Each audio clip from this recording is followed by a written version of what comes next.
Uy, napakadami. Nakakatuwa. Asim yarn.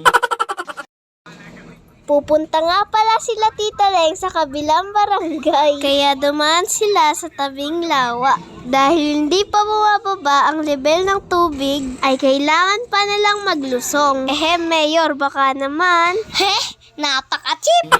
Habang naglalakad nga sila, ay may napansin silang puno ng sampalok. Kaya nagunggoy-unggoyan na nga si Lolo Soy at mabilis na umakyat sa puno. Ito naman si Tita Leng ay nakiakyat din. Pero kinagat siya ng mga langgam. Sana all sweet. Sana all.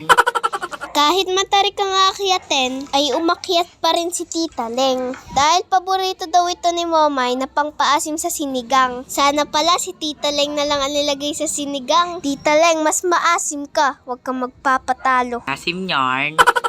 Dahil marami na nga silang napitas na mga sampalok, ay tinuloy na nila ang kanilang paglalakad. Ay, paglulusong pala. Dahil hindi pa nga nakakarating sa amin, ang ginagawang mga daan sa tabi ng lawa, ay wala kaming ibang choice, kundi magbangka o kaya maggapang. Spider-Man yarn? Napaka-cheap! Sa wakas nga ay nakarating na sila sa Ginoong Sanay. At dito nga tumambad sa kanilang magandang view. Kaya minsan, dapat hindi tayo reklamo ng reklamo na kahit mahirap, ang mahalaga ay umuusad. Ako nga pala si Lira. Maraming salamat sa panonood. Asim yarn.